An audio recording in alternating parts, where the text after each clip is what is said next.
Usually, when someone's summoned into another world, their class turns out to be a hero, and their destiny is to save the world from the demon lord. But Oda Akira isn't that kind of guy. He's the kind of person people forget is even there. His quiet, unassuming nature, though, turns out to be his greatest strength. Because when his entire class gets swept away into a fantasy world, Akira slips easily into a new role, one nobody expected, the silent assassin. Our story begins on a stormy night. Somewhere in the darkness, an assassin was on a mission, his blade ready for blood. But then, a chill ran down his spine. He felt a presence behind him, a presence so silent, so suffocating, that his instincts screamed danger. When he turned, he saw him, the silent assassin. Realizing escape was impossible, the assassin drew his weapons and attacked. Needles flew through the rain, but Akira's body moved faster than sight. He used a skill to evade them, leaping down from the shadows. Their blades clashed on a rooftop, sparks flying between raindrops. In a single motion, Akira disarmed his opponent, but the assassin quickly drew a hidden dagger and lunged. Yet the moment the blade should have connected, Akira vanished. A heartbeat later, he appeared behind him. What followed wasn't a fight, it was a dismantling. Akira broke his leg, stabbed his elbow, and before the man could even scream, his own blade returned to finish him. With the threat eliminated, Akira moved swiftly into the mansion. Inside, his target slept peacefully, unaware of the shadow closing in. The silent assassin raised his blade, ready to strike. Then time seemed to rewind. We go back to before Akira ever came to this world, in an ordinary classroom. Students were chatting and laughing. Tsukasa, the class president, was busy with his paperwork, while the kind-hearted Shirori helped others with theirs. Nearby, Asahina noticed Akira quietly reading a light novel. Nane sneaked up behind him and asked what he was reading. Without looking up, Akira said he just read whatever he could find for free. Nane asked him to recommend something good next time, then left. To Akira, conversations always felt like mini-crises, but the real crisis was just about to begin. Suddenly, Akira's phone glitched, and a glowing magic circle appeared beneath the entire class. In an instant, the room was gone. When they opened their eyes, they were standing in a grand castle. A voice echoed, and an old man appeared, telling them the king wished to speak. Before long, he introduced himself as the ruler of the Retais Kingdom, the largest nation on the human continent of Morrigan. He explained that the kingdom was at war with the demon lord, and that only a hero summoned from another world could save them. Akira's mind went blank. He'd read this exact setup in countless stories, but never thought he'd live one. To identify the hero among them. Each student was told to place their hand on a magic crystal and silently think the word status. The first student tried it and got the class animal trainer. The second, Yuki disenchanter, another one Tomoya, got knight. Shirori turned out to be a healer. The old man explained that everyone could see their own status without the crystal as well. Nanes checked and got wind mage. Curious, he asked Akira about his. Reluctantly, Akira replied that he was an assassin. But when Akira looked at his stats, something didn't add up. His numbers were far higher than anyone else's. His skill conceal presence was already maxed out. Finally, Tsukasa, the class president, stepped up. When he touched the crystal, the words, "chosen hero," appeared, and everyone cheered.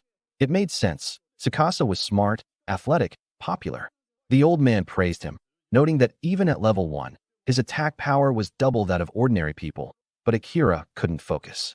His anxiety grew as he realized his own stats were far beyond even Tsukasa's. Something was wrong. Not wanting to draw attention, he quietly activated Conceal Presence. Even Nanes, standing beside him, couldn't sense him anymore.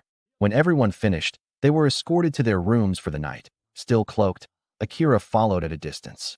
On the way, he noticed something hidden in the ceiling, a small orb. A surveillance camera.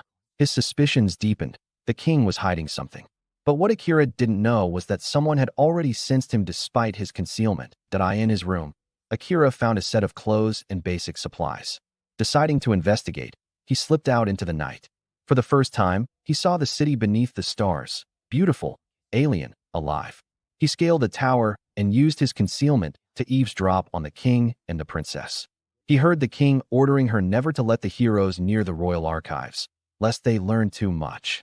After the princess left, Akira considered assassinating him right there. But in the end, he couldn't. He lowered his blade and disappeared into the night. The next morning at breakfast, Akira thought about revealing everything he'd overheard, but decided against it. Nobody would believe him. Then Tsukasa stood up, announcing that since they'd already been summoned, he wanted to grow stronger and defeat the Demon Lord. The others agreed without hesitation.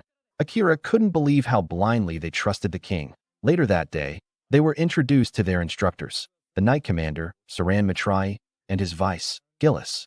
Saran informed them that in 1 month, they'd enter the great labyrinth of Cantonin. Until then, they would train. But while the others sparred, Akira slipped away to gather more intel. That it didn't take long before Saran found him. Out for a walk, he asked casually. Akira froze. His concealment was still active. How could this man see him? Saran smiled and explained that his eyes could perceive heat signatures. He assured Akira that he wouldn't report him to the king. Curious and cautious, Akira asked why. Saran sighed and said it was complicated. When Akira admitted he wanted to learn more about this world, its magic, its skills, Saran agreed to teach him. In exchange, he wanted to hear about Akira's world, and so their secret mentorship began. While Gillis oversaw the other students' training, Saran personally trained Akira, testing, refining, and pushing him beyond limits. One night, Gillis confronted Saran, annoyed that he was spending all his time on Akira. Saran revealed that Akira's concealed presence was maxed out, a feat only achieved once before by the first hero. Gillis was stunned. Right then, Akira entered, holding an old book. He handed it to Saran, explaining he'd found it in the royal archives. When Saran opened it, he smiled faintly. It was one of his own, disguised as a cookbook. Inside were encrypted plans for a coup. Saran's expression turned grim. He told Akira that the king was trying to rewrite the world's laws, a pursuit that would demand unimaginable sacrifice. But the knights owed a blood debt to the royal family, leaving Saran powerless to act.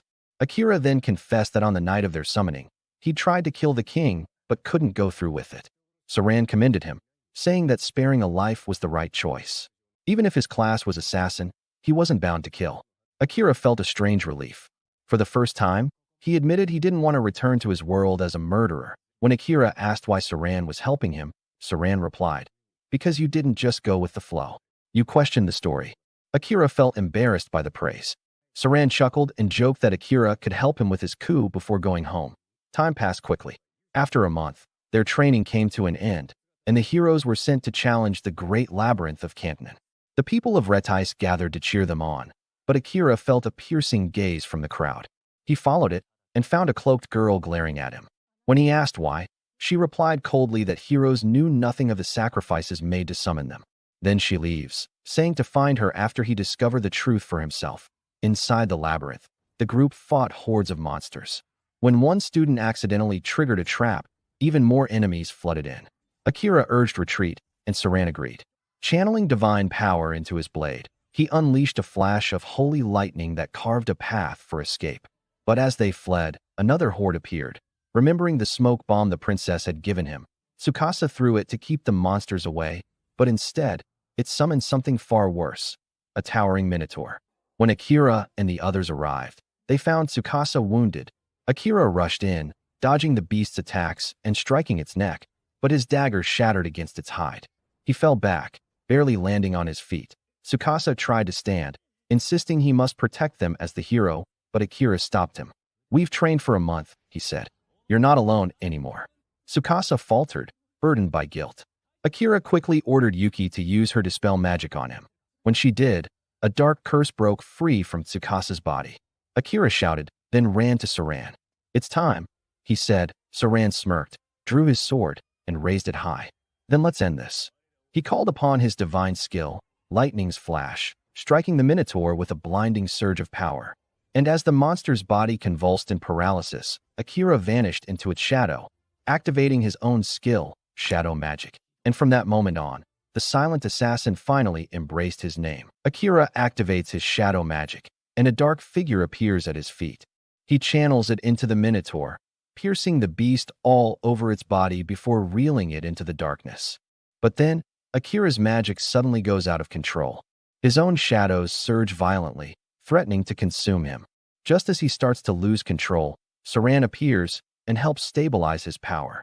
Once the storm calms, Akira thanks him for the assist. Back from the dungeon, Saran and Akira discuss the strange nature of his shadow magic. Saran admits he's never heard of such a skill before. It's powerful, but incredibly unstable. Akira agrees, acknowledging how hard it is to control. Setting that aside, Saran presents him with a katana forged by the first hero. Since the current hero already wields a holy sword, he wants Akira to have something worthy. More importantly, he warns him to hide it well, because he stole it straight from the royal armory. Akira draws the blade and sees the name engraved on it, Yado no Kami, alongside a message wishing that the sword finds its successor and guides him in his hour of need. Akira then informs Saran that the curse afflicting the hero still refuses to be dispelled. Hearing that, Saran's expression darkens. He already suspects who the cursor might be. That night, the princess stands before a cursed object, whispering venom at Tsukasa, calling him a false hero. Suddenly, Akira appears behind her, destroys the object, and seizes it. The princess demands to know why he entered her chambers uninvited, but Akira points his blade at her throat, telling her no true lady uses curses. Only a witch does. When he demands to know why she's doing it, she answers coldly that everything she does is for the king. Seeing no benefit in pressing further, Akira retreats. After he leaves, the princess reveals several more curse objects hidden across the room, each targeting someone else. Meanwhile, Akira brings the destroyed curse to Saran, frustrated that the king still hasn't given up. He tells Saran that even after confronting the princess, risking his own identity, she wouldn't give a straight answer. Saran sighs, revealing that the princess is just a pawn to the king now. He warns Akira not to stay in the castle that night, since she'll likely curse the rest of their classmates next. Hearing that, Akira wishes his real world had people like Saran. Half-jokingly, Saran says Akira should take him there when he returns home, making Akira immediately take it back with a smirk. The next morning, Akira wakes to the sound of chaos outside. He rushes out to see Tsukasa standing over a lifeless body, Commander Saran's. Akira is frozen in shock. Before he can process it, his classmates start accusing him of murder, claiming the dagger used to stab Saran is his.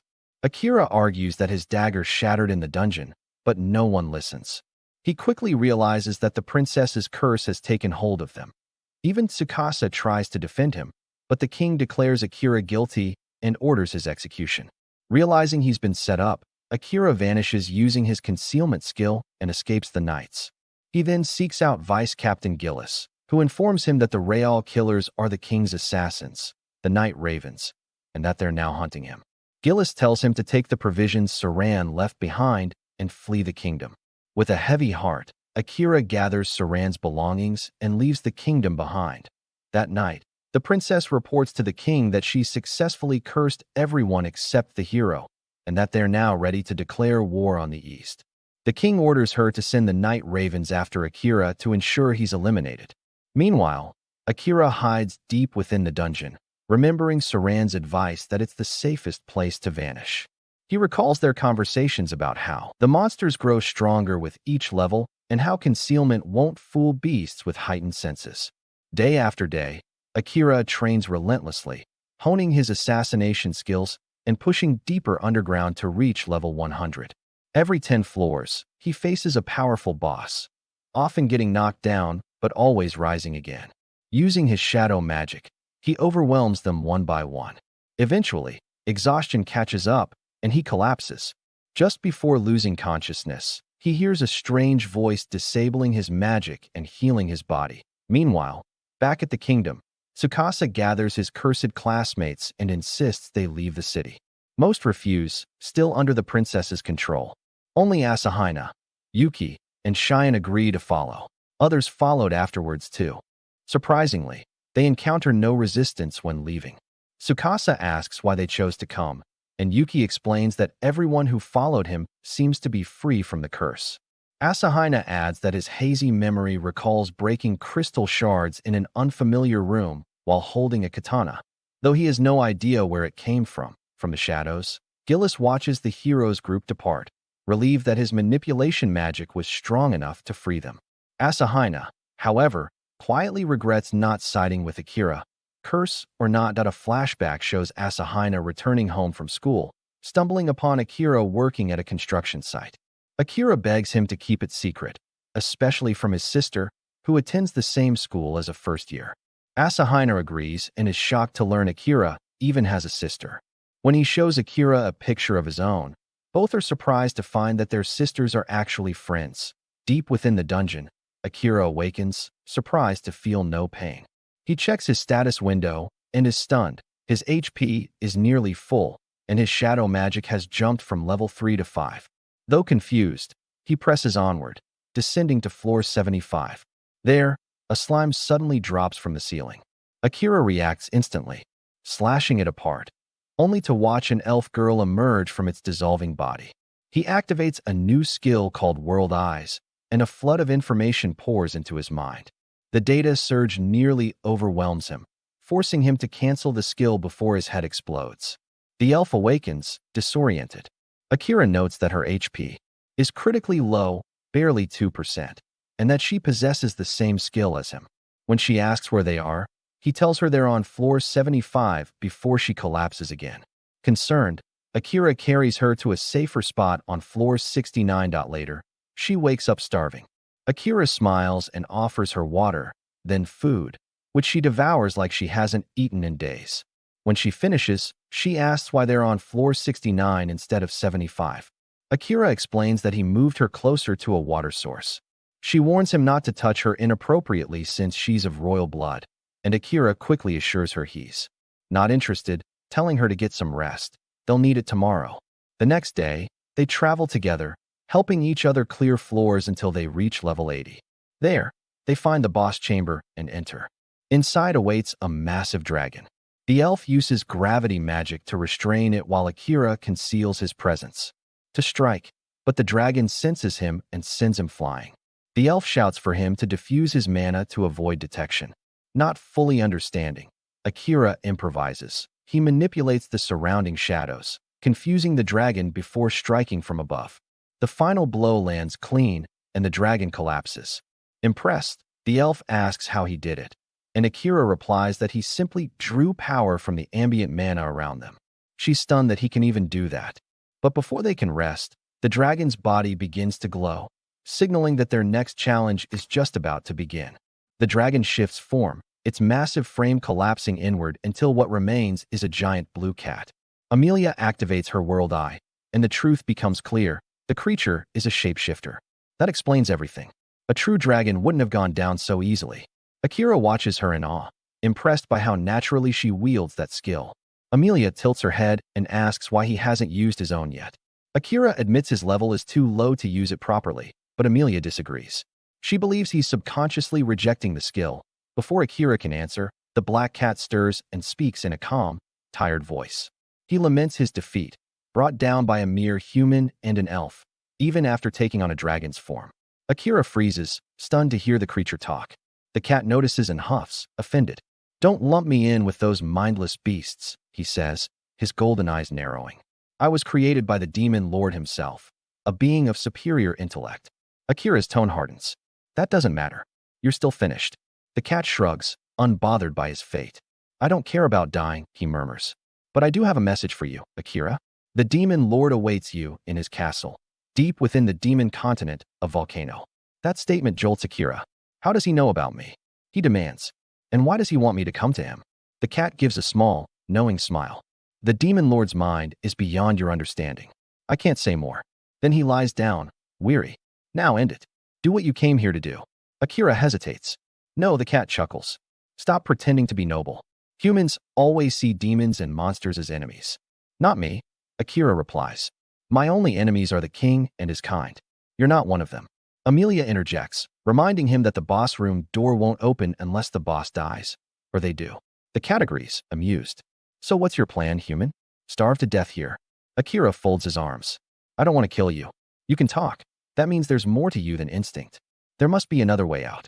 Amelia's eyes light up. "There is," she recalls.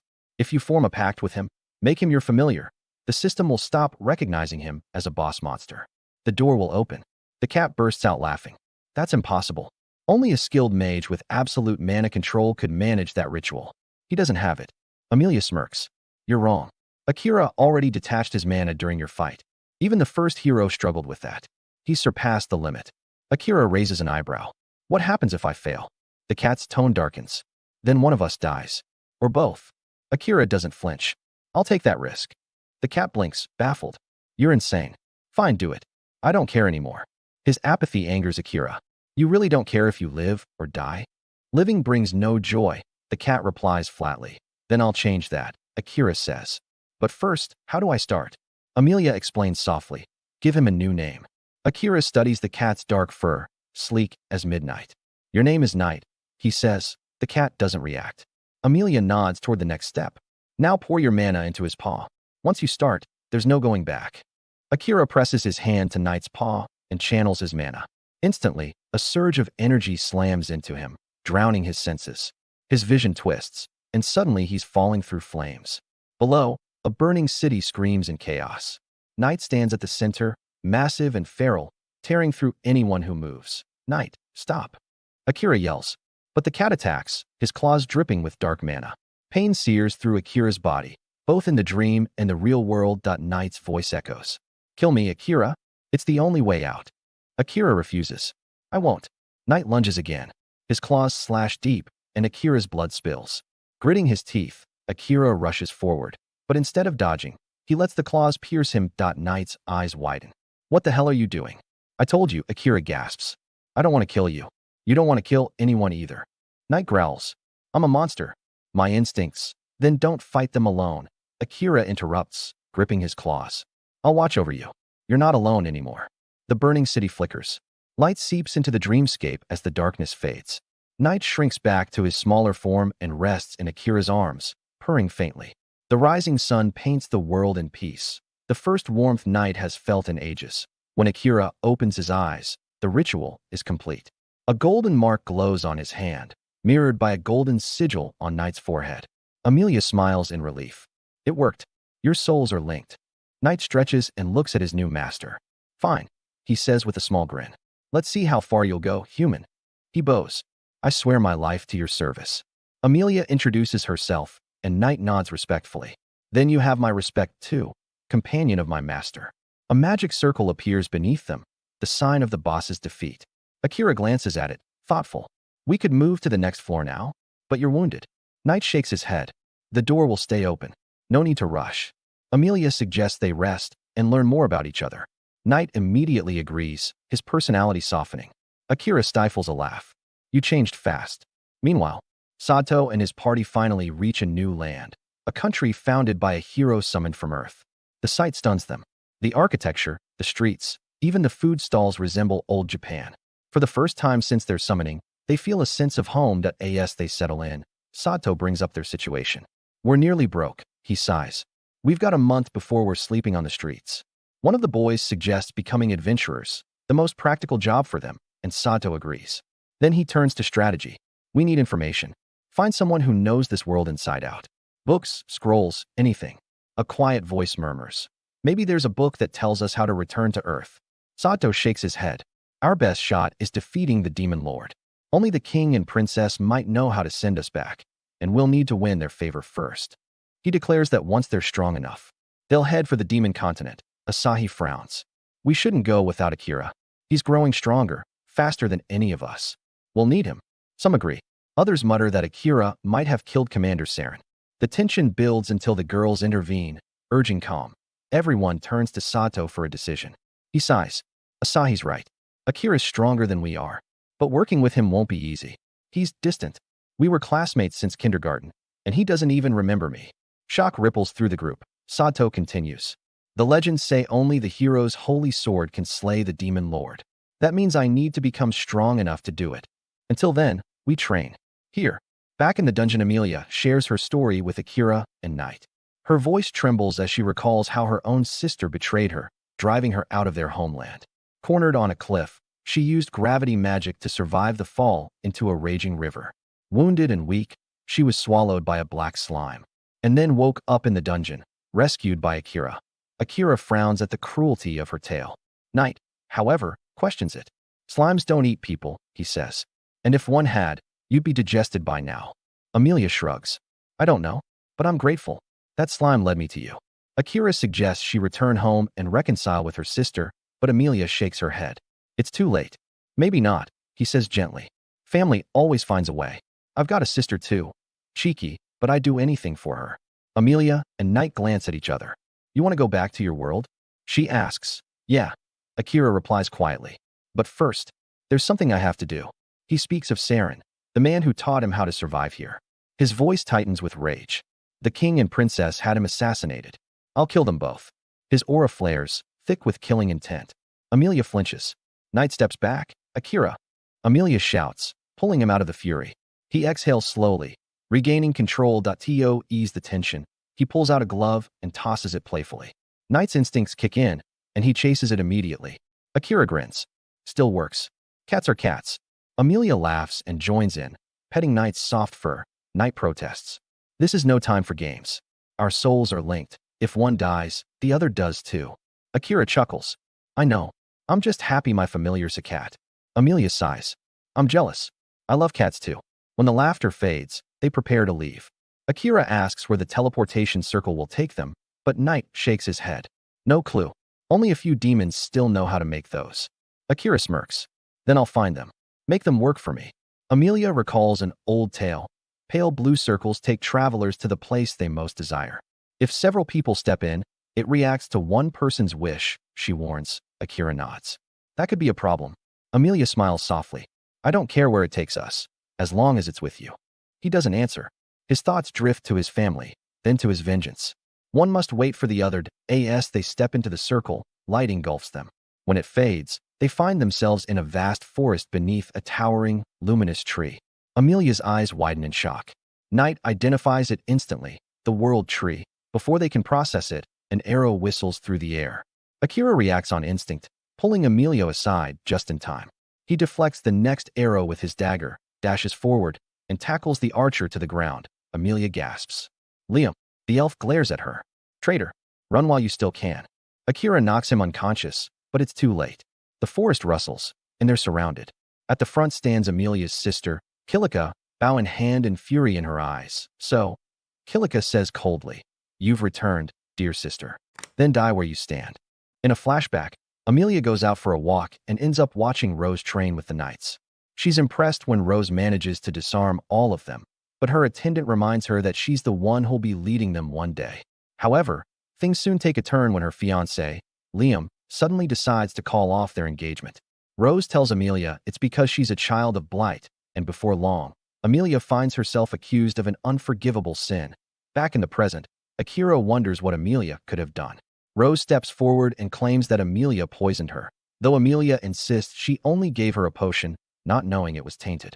Rose demands Akira hand Amelia over, using her mesmerize skill to control him, but Amelia gets furious and tells her sister to lift the spell so Akira can choose for himself. Rose freezes, surprised to see Amelia angry for the first time. Yet Akira reveals that he was never affected. Yoru explains that the skill doesn't work on anyone above Rose's level. Rose refuses to believe Akira is stronger than her, but he calmly tells her to drop the false charges, knowing Amelia isn't the type to lie or deceive. Instead, Rose orders the other elves to attack. Akira gets ready to fight, but before anyone moves, the king appears and commands them to stop.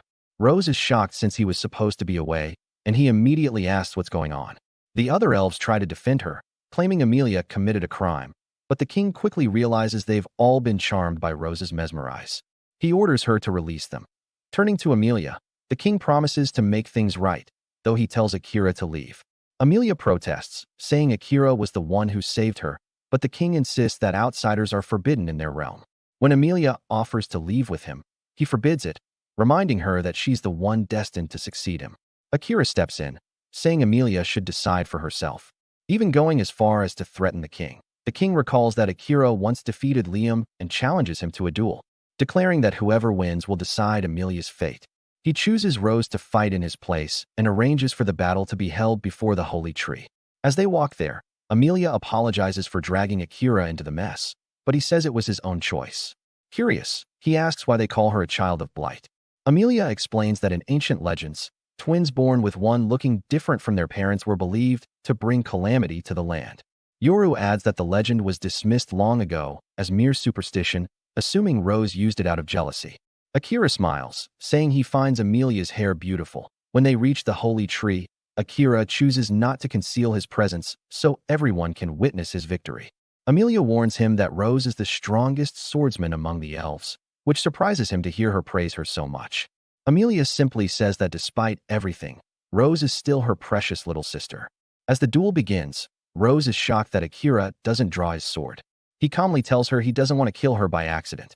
The king gives the signal, and Rose immediately attacks. Akira dodges her strikes with ease and pushes her back. Feeling mocked, Rose infuses her blade with wind magic and unleashes a powerful blast, but Akira swiftly evades it. He closes the distance, sweeps her legs, and knocks her to the ground, asking if she's had enough. He tells her Amelia still believes in her and hopes they can make peace, but Rose yells that Amelia stole everything from her. She charges again, forcing Akira to retreat, yet her magic begins spiraling out of control. Akira orders Yoru to protect Amelia. Another flashback reveals Rose admiring Amelia's hair when they were younger. But everything changed when Amelia's class was revealed to be a legendary spirit medium. She became the center of attention, while Rose was forgotten.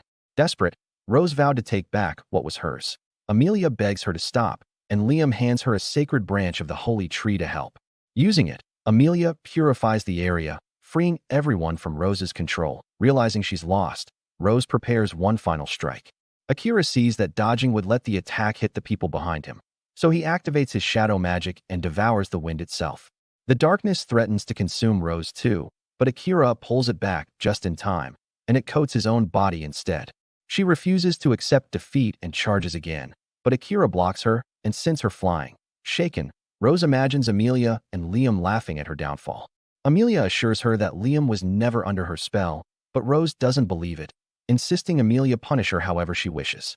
That's when the king steps in, confessing that it was he who erased Rose's memories. He admits Amelia never took anything from her. Giving her memories back, he reveals that Rose once sought strength to protect everyone. She ventured into a dungeon where a mysterious figure handed her an orb that lured monsters, promising it would make her stronger.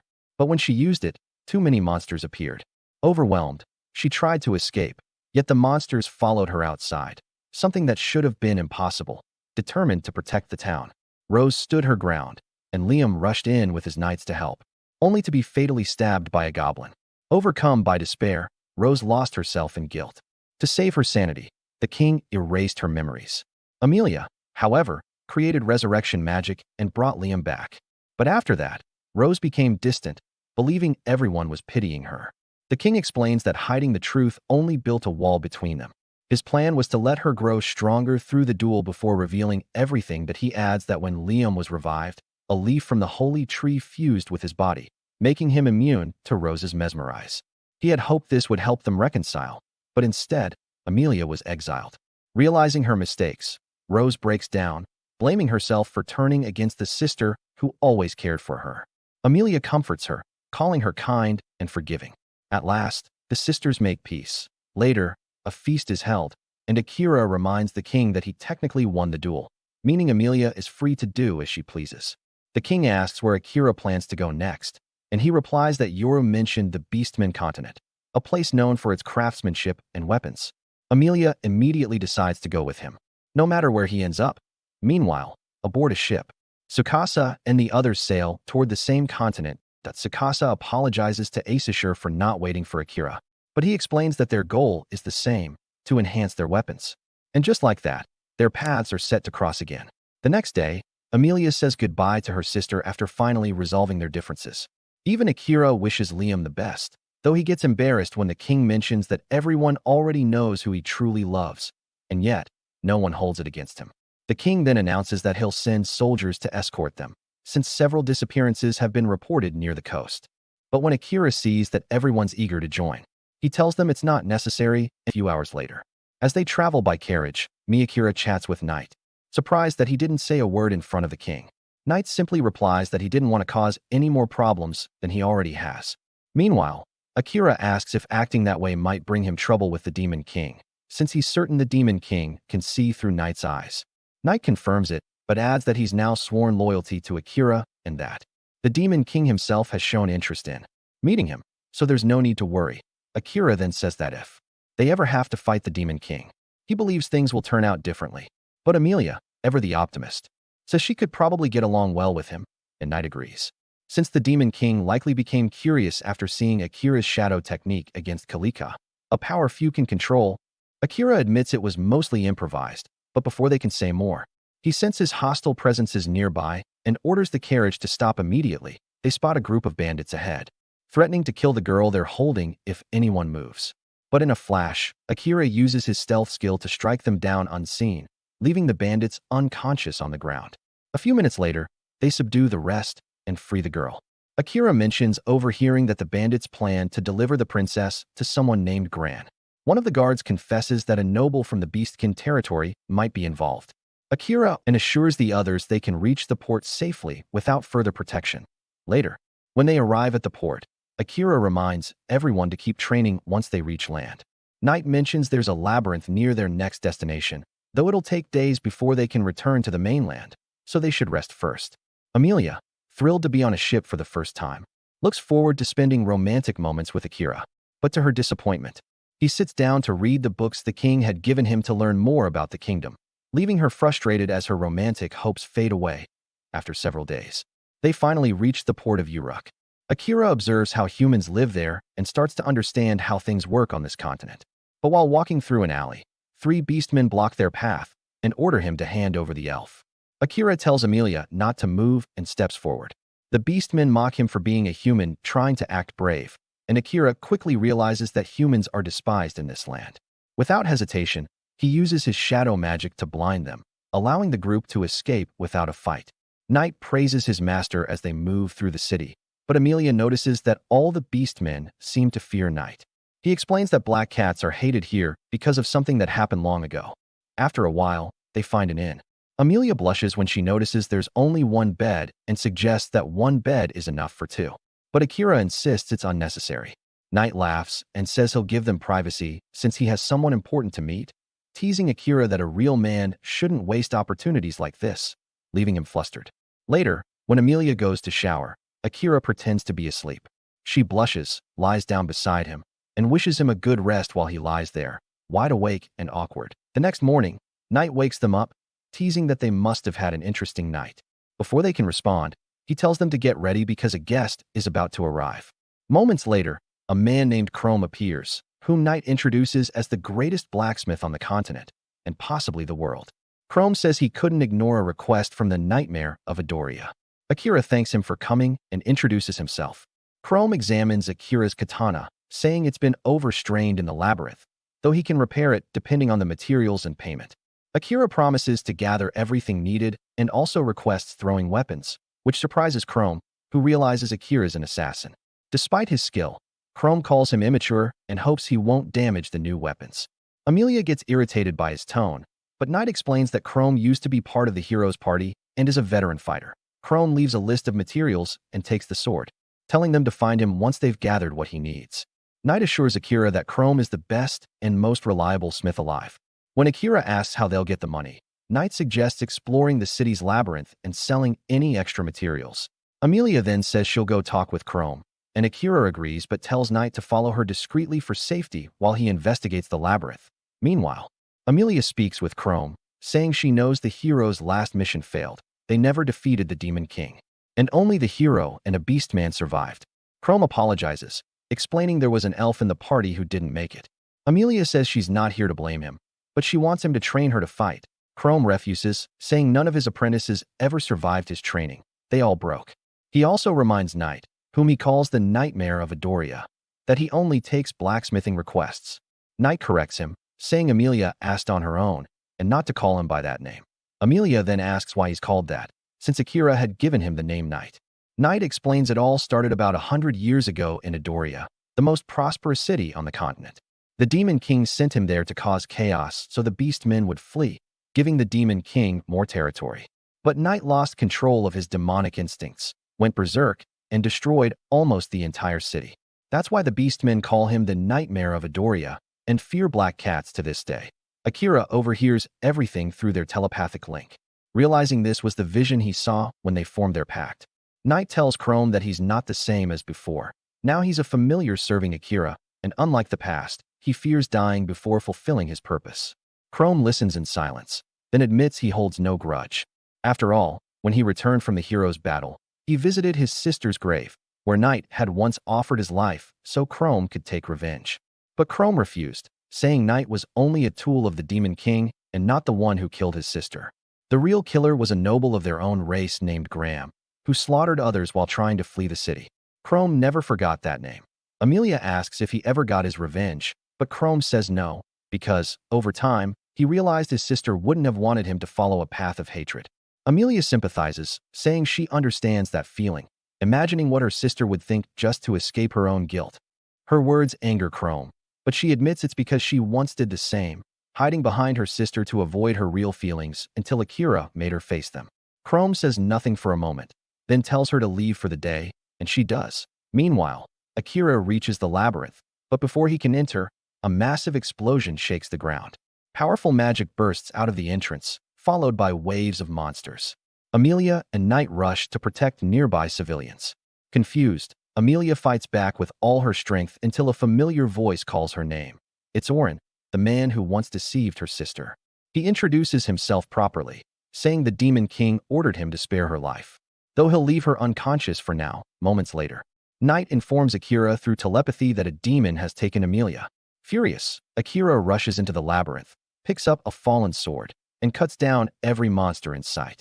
Knight apologizes for failing to protect her, but Akira, consumed by rage, says he'll destroy that power no matter what. He orders Knight to get far away, then unleashes his shadow magic, absorbing all the demonic energy and monsters around him. The surge is so intense it causes him unbearable pain, but he doesn't stop.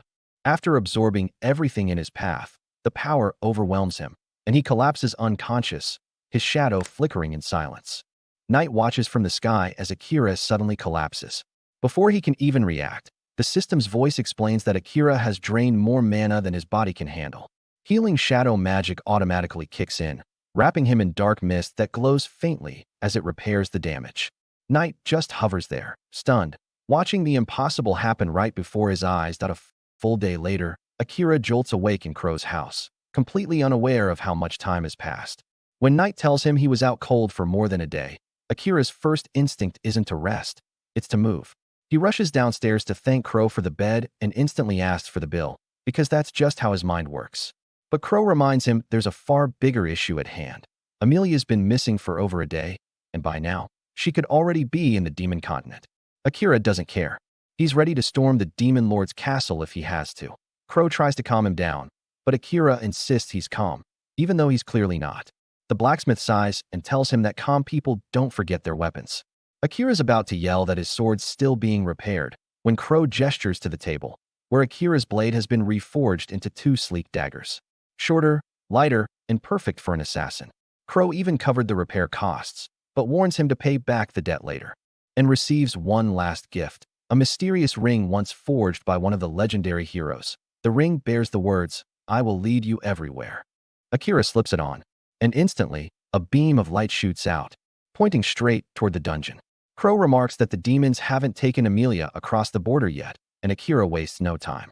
He jumps on a Knight's back and takes off. Knight reminds him not to be reckless this time, and Akira admits he'll try, though they both know he won't. Meanwhile, in a dark dungeon, Amelia lies chained and exhausted. A cheerful demon named Orim keeps her company, talking far too much for someone guarding a prisoner. He reveals that he's been experimenting with spells meant to control monsters, but on her, the magic only left her paralyzed. It fascinates him. Since he's only a 3rd-grade demon, he can't teleport, so he's waiting for his boss to come pick her up. Until then, he's content chatting with his captive, claiming he won't hurt her because she needs to be in perfect condition when delivered to the Demon Lord. Back outside, Akira's ring keeps glowing brighter, guiding him straight to the dungeon. Just then, a hooded figure appears, a girl insisting she wants to help rescue Amelia. Akira recognizes her as the stalker who had been tailing them earlier and immediately grabs her, demanding answers. She introduces herself as Leah, the first princess of the Beast Folk Nation, and explains her tracking skill led her here. She claims she's been investigating the demons' movements after hearing they were targeting Amelia.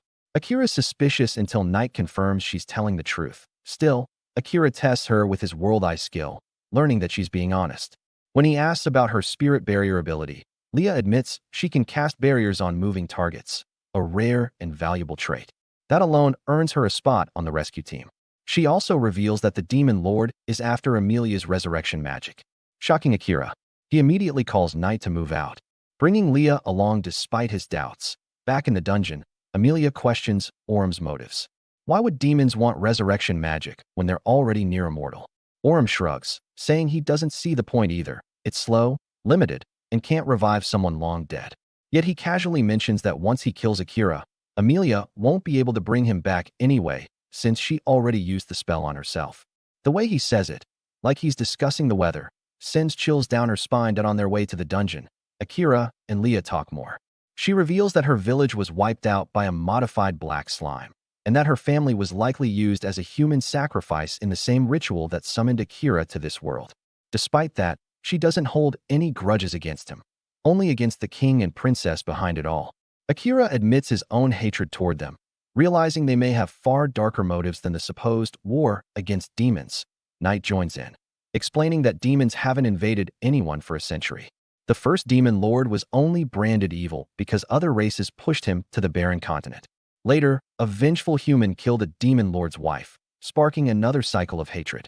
Akira listens quietly but promises that if the demon lord truly ordered Amelia's kidnapping, he'll make him pay, though he also agrees not all demons are the same. Knight explains that every floor must be cleared of monsters before moving deeper. Akira groans, deciding to speed things up with shadow magic. But Knight warns he'll exhaust himself too soon and proposes another way. He'll handle the smaller monsters while Akira conserves his strength. The catch? Knight might lose control if he fights too hard. Akira tells him not to worry. Knight transforms into his massive, three-headed form, unleashing waves of fire that wipe out hordes of monsters. The walls shake as they advance, and for a moment, Knight starts to lose himself to the bloodlust. Akira keeps calling his name, grounding him until he regains control. The duo tear through each level until they reach the chamber where Amelia is held. Orum smirks at the sight, recognizing the demon lord's right-hand beast and the assassin from the human world. Knight apologizes to Akira, saying he can't help for a while after that transformation. Akira doesn't care. He's focused solely on freeing Amelia. Orum summons his spear and mocks him, promising a quick death. Akira draws his daggers, declaring the opposite. The fight erupts instantly. Akira darts in and out of the shadows, but Orum blocks every strike with ease. He toys with him, slashing Akira's leg and laughing as the human grows weaker. Then, just when it looks hopeless, Akira activates his shadow magic. The blood he spilled on the ground begins to move, spawning beasts from the darkness itself, wolves made of his own mana. They swarm Orum, biting and clawing, giving Akira a precious opening. He lunges forward, slashing Orum's arm and leg, forcing the demon to drop his weapon. But victory doesn't come easy. Akira's mana is nearly gone, and Orum plays a sinister tune on his flute, summoning hordes of monsters to his aid. They charge up a combined attack, ready to erase Akira on the spot. Leah throws herself forward, casting her spirit barrier with everything she has. The barrier absorbs the blast, then reflects it right back, blowing the monsters apart before she collapses from exhaustion. Amelia, finally able to move again, rushes to Akira's side. Orum, bleeding and half-kneeling, mocks Akira for hesitating to kill him. Akira's hand trembles. He still can't bring himself to strike down something that looks so human. And just when he's about to decide, the air distorts. A dark portal opens, and the presence that steps through makes the entire dungeon tremble. Orum's superior, a second-grade demon, has arrived. Furious that his subordinate has failed, now Akira, Amelia, Knight, and Leah stand frozen, staring at a new enemy whose power dwarfs everything they've faced so far. The real battle is just beginning. Akira stares down Mihiro, but the knight quickly warns him not to pick a fight with this demon. Akira agrees, knowing full well that Mihiro is on a completely different level. Seeing Orum barely standing, Mihiro casually pushes him to the back of the room with a spell, then shifts his attention straight to Akira. With a snap of his fingers, he shatters Leah's barrier. Akira steps in front of her and tells her to stay back, and Mihiro smirks, saying he's got no interest in her anyway. But before Akira can move, Mihiro flicks another spell toward Amelia. It pierces right through her chest, making her scream in pain. Shocked, Akira runs to her side, only for Mihiro to taunt him, saying she isn't dead, just suffering. Akira's rage grows, but Mihiro keeps provoking him. Knight urges Akira not to fall for the demon's mind games. With no plan, low mana, and no escape route, Akira wonders how he's supposed to protect Amelia now. Mihiro seals the exits with powerful barrier magic, making sure Akira can't run. Suddenly, Mihiro asks what Akira's first name means in Japanese. Akira freezes, shocked, and Mihiro confirms he's also from Japan. Akira barely gets to process that before Mihiro fires another spell. Akira dodges, but the blast curves around and grazes his skin. When Akira tries to counterattack, Mihiro forces him to dodge a deadly disc slicing through the air. Akira quickly coats a tiny area of his skin with shadow magic to block another projectile. But Mihiro notices how weak the magic is in its current state. Since the higher-ups will get angry if he's late, Mihiro decides to finish things. Then Knight steps forward, announcing he's regained some mana. Mihiro calls him a traitor, but Knight boldly declares that Akira, not the Demon Lord, is his true master. Through telepathy, he begs Akira to end their contract so he can sacrifice himself. Shocked, Akira refuses to abandon his partner. Mihiro gets curious about their private talk, but lets them continue. After thinking it through, Akira takes the risk and asks Knight to fight with him instead. Knight thinks he's being reckless, but appreciates the loyalty. In an instant, Knight transforms into a copy of Saren. Mihiro is stunned, and Knight explains this is the only form powerful enough to stand against him. But he warns Akira he can't hold the form for long. They rush into battle together, and Knight summons Saren's strongest technique, a giant hammer of light. Mihiro blocks with a barrier, but the hammer shatters it, forcing him to rain thunderbolts down onto his two opponents as they dodge. Akira wraps himself in shadows and closes the distance. He attacks, but Mihiro dodges again.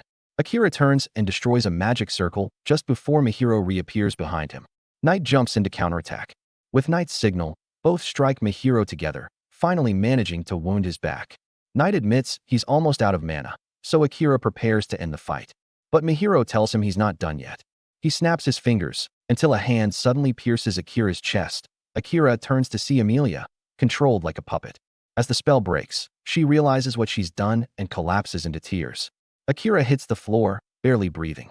Knight checks his condition and understands Mihiro used a control spell earlier. Mihiro proudly explains that he can use the full strength of any controlled target. Akira, fading fast, refuses to die and leave Amelia behind. Just as his life is slipping away, his shadow magic activates on its own. It heals his body, deflects Mihiro's attack, and lifts him into the air. Even Mihiro is stunned, watching Akira's body move on its own. Akira, controlled by the system, meets Mihiro's next attack head-on and injures him. Mihiro throws a blade scythe, but Akira blocks it with a wall of shadows and restrains him, and threatens him to release Amelia. Mihiro arrogantly declares that no human can defeat a demon. The system fires back, saying humans lose because they give up halfway. Furious, Mihiro attempts to kill Amelia. That snaps Akira back to his senses, and he rushes to shield her. Mihiro's needle spell shoots toward them, but the projectiles suddenly freeze mid-air and vanish. Crow appears out of nowhere and neutralizes the spell. Everyone is stunned. Mihiro asks how Crow is still alive despite beastmen having short lifespans. Crow says he may be old, but he's not weak. Mihiro realizes he's outmatched and flees with Orem. After the fight, Leah asks Crow why he helped them, but he says he was just passing through. Akira collapses from exhaustion and later wakes up in Crow's home.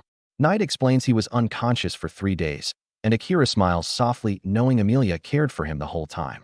Crow calls in the people waiting outside, revealing Akira's classmates. Jules explains that he came to the beast folk continent for weapons and removed the king's curse from everyone. Asahina apologizes for not helping during Akira's curse, but Akira brushes it off. Sakasa steps in, and Akira acknowledges how capable he is. When asked about the palace, Jules admits he was fired after the Knight Order disbanded. Asahina invites Akira to join their party, but Knight immediately rejects the idea. Their bickering forces Akira to separate them so he can talk properly. Sakasa reveals their plan to defeat the Demon Lord so they can gain the king's favor and learn how to return home. But Akira remembers the king sacrificing innocent lives to summon them and says they can't trust him. He still needs to avenge Saren. Akira explains that demons use teleportation circles, so one might lead back home. He plans to infiltrate demon territory, but has other priorities first. When the classmates offer to help, he declines, warning them he won't be able to protect them. Hearing him talk about returning home, Amelia quietly leaves the room. Akira follows her and finds her standing at a cliff overlooking the sea. She says she always knew they'd part someday, but wasn't prepared for it. She apologizes for hurting him, but he reassures her she wasn't at fault. Then she confesses something darker, that after the pain and guilt, she felt strangely happy knowing he'd carry a scar made by her. Akira tells her she's special to him. She denies it, saying feelings can change, but Akira insists that uncertainty doesn't make their emotions any less real. He takes out his sword and places it in her hand. In his world, couples exchange rings, so he presses his own finger against the blade, drawing blood to form a ring. He tells her he loves her. She cries and admits she feels the same. They exchange blood rings and seal their vows with a kiss, promising to protect and love each other forever. Back at the house, Asahi and the others start wondering how they can finally prove to Akira that they're not dead weight. One boy suddenly brings up a rumor he heard at the guild. Apparently, there's a nearby city holding its annual festival, and each year the champion of the tournament mysteriously disappears. People whisper that the winners are kidnapped and sold on the black market. As soon as the group hears that, they all arrive at the same idea. If they can crack the case and catch whoever's behind it, Akira will notice their worth at last. The next morning, they invite Akira and his group to visit the festival. Amelia only asks if there will be food stalls, and once they tell her yes, she happily tags along. When they finally reach the city, Amelia excitedly tells Akira that the beauty contest reward must be food, and she's ready to take part in it. But the moment she says that, Akira starts suspecting that something is off. Right then, they overhear a customer complaining to a receptionist about racism. Akira goes over to check what's going on and discovers the girl is actually a demon who's upset because demons aren't allowed in the beauty contest. Akira is stunned to see a demon acting so casually in public, but Knight instantly recognizes who she really is. The demon girl introduces herself as Laddie. Laddie suddenly clings to him, begging him to defend her. But Amelia walks in and pulls them apart immediately. The receptionist asks Amelia for proof of identity if she wants to join the contest. Once Amelia shows her name tag, the receptionist is shocked to learn she's the Princess of Elves. Amelia returns to scold Akira for flirting after promising to stay with her forever. Laddie apologizes for the misunderstanding, then storms back to the receptionist asking why demons are banned while humans and elves are allowed.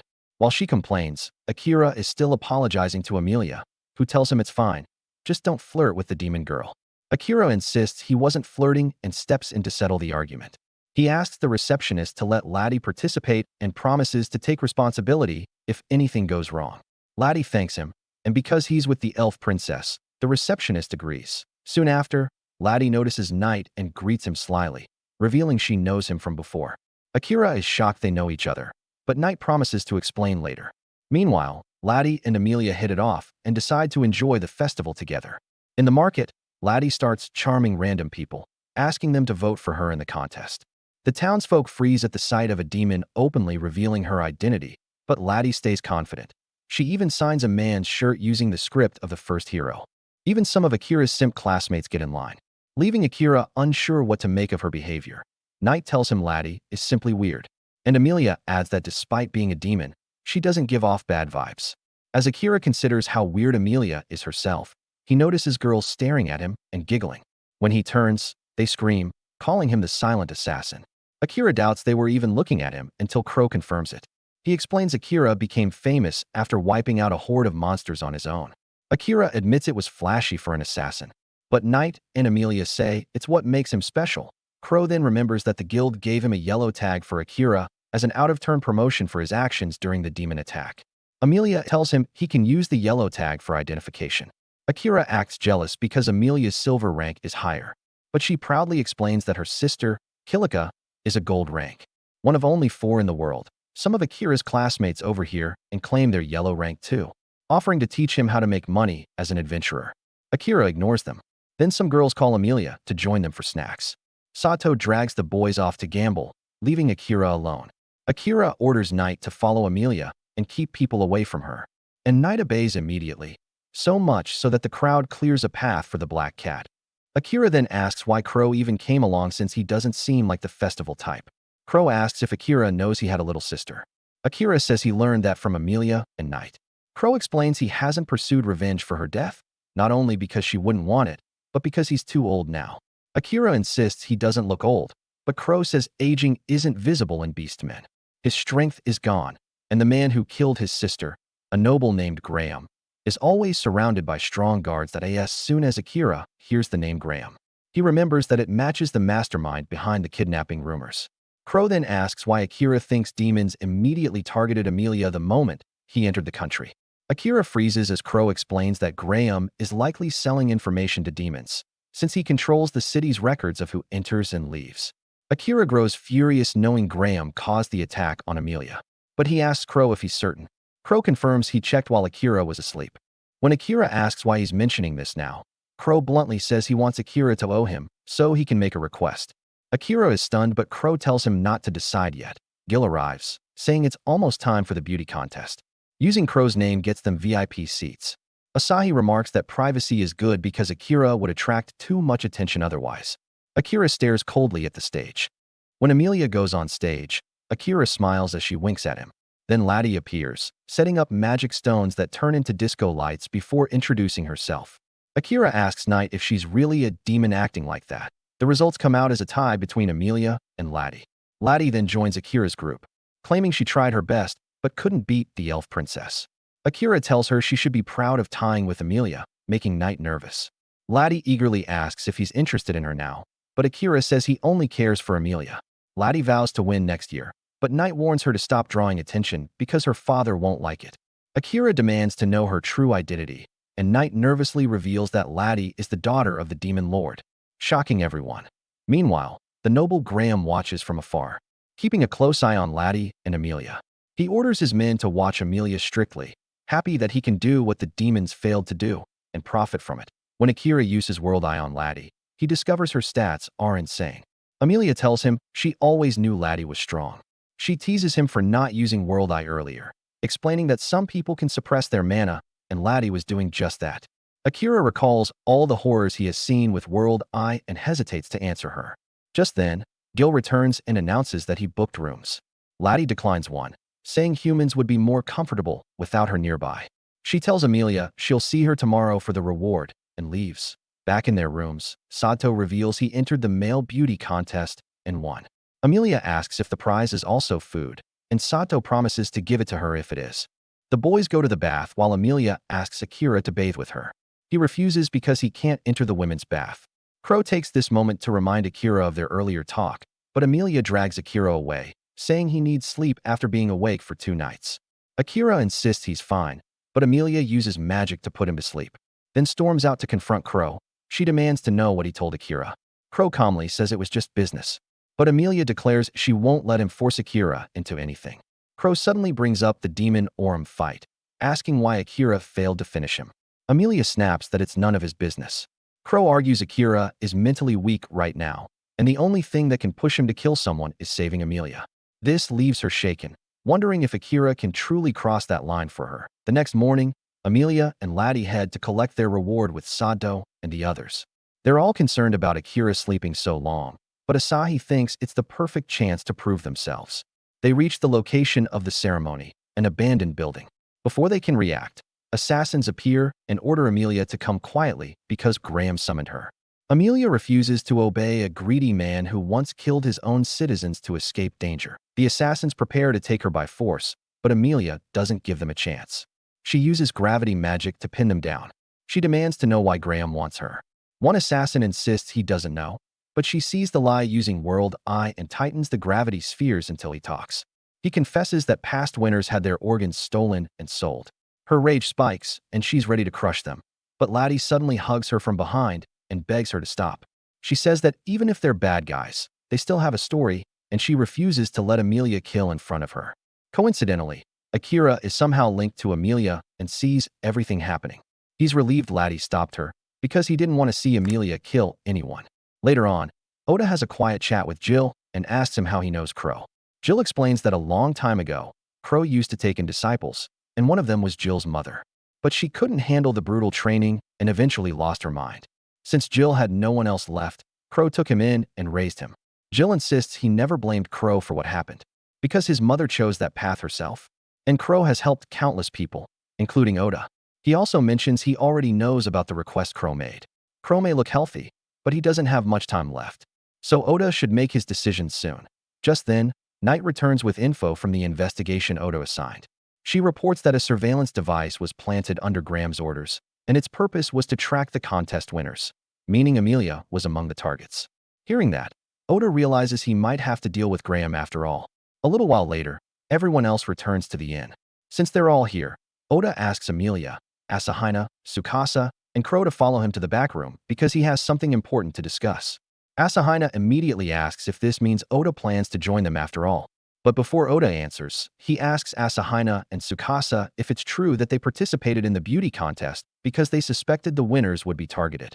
Tsukasa admits they wanted to prove their worth by preventing the kidnapping, but Amelia handled everything on her own before they could even step in. Oda tells them he already knew their capabilities, so they didn't need to prove themselves. However, before he can decide whether he'll travel with them from here on out, he has to make sure Graham can never target Amelia again. Crow is pleased to hear that Oda intends to deal with Graham, so he tells him Graham is currently in Uruk City acting as Guild Master of the Adventurers Guild. Crow adds that if Oda fulfills his request, he will personally guide him through the Demon Continent. Since Oda will be heading to Barrack afterward, Joel offers to take the rest of the hero party and wait near the outskirts of the demon territory so they can regroup. He pulls out a map and asks where they should meet. Asahina points to a good spot, but Crow instantly rejects it. The others don't understand why, but Jill recalls that Crow's mother lives near that area, and he probably wants to avoid seeing her. Oda is confused because Jill earlier said Crow didn't have long to live, yet his mother is still alive. Jill says it's a long story.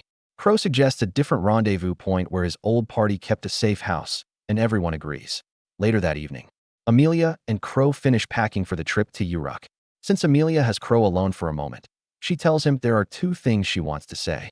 First, she asks him not to dump his burdens onto Oda, but Crow replies that he simply made a request. Whether Oda sees it as a burden isn't his concern. Amelia is irritated by his attitude, but she can't press him because she has a request of her own. She asks Crow to take her as his disciple, even though he already refused once. He asks what makes her think he'll change his mind now.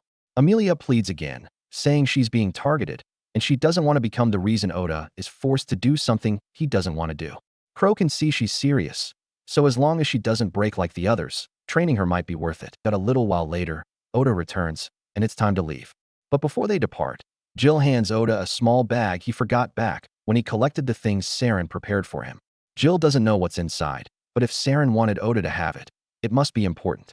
After that, Oda and the others set out, while Tsukasa and the hero party prepare for their own journey to the Demon Continent point 3 days later. In Oda's carriage, Amelia is still training her ancient counterspell technique. Crow tells her she can stop for the night. Amelia collapses into sleep immediately, and Oda is shocked because he's never seen her this exhausted. Crow says it's impressive she made it this far.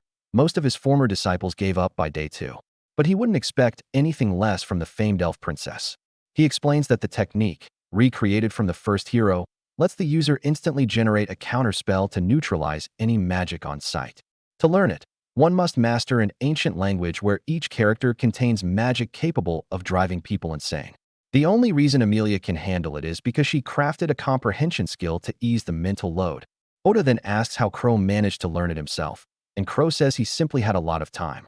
Beast folk normally live twice as long as humans, but Crow's case is special.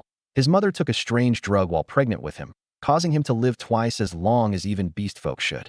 Living longer sounds like a blessing, but Crow says that at this point, he wishes it would end.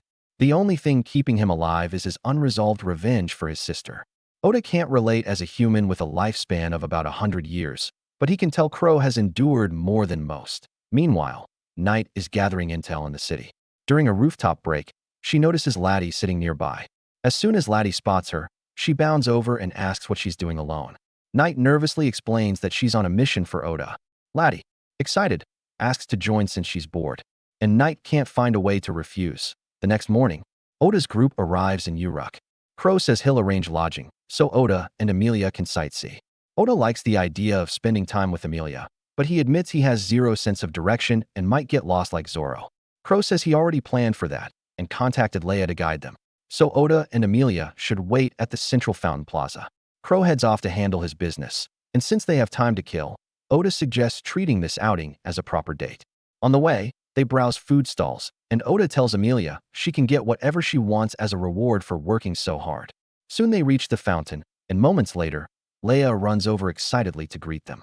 She says everyone at the castle has been waiting for their arrival. Oda is stunned and asks why. Leia explains that her foster father, King Exam, heard that Princess Amelia was visiting and prepared a banquet in her honor. Upon arrival, they are introduced to the king, who warmly welcomes Princess Amelia. He says the banquet will start soon, but first, He wants to thank her for saving Leia back in the dungeon. Amelia says she doesn't need thanks. The incident happened because she was kidnapped. And the people who really saved Leia were Oda and Crow. The king says he'll thank Crow later, but completely glosses over Oda. Oda finds it funny that he gets ignored even though he's standing right there. But then the king turns to him and says he has a request. Oda listens, but immediately warns he may refuse. The knight captain takes offense at Oda's tone, but the king orders him to stand down. He explains the request.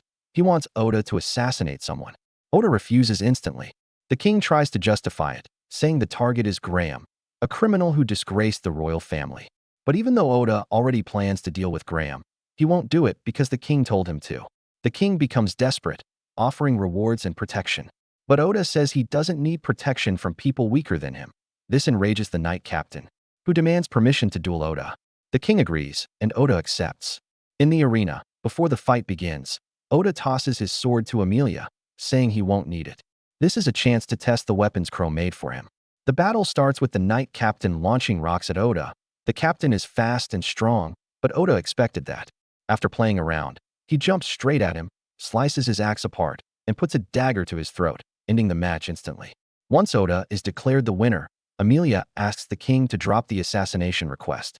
He agrees, but he also remarks that it's strange Amelia would choose a human partner, since her lifespan is many times longer and she'll eventually have to watch Oda die.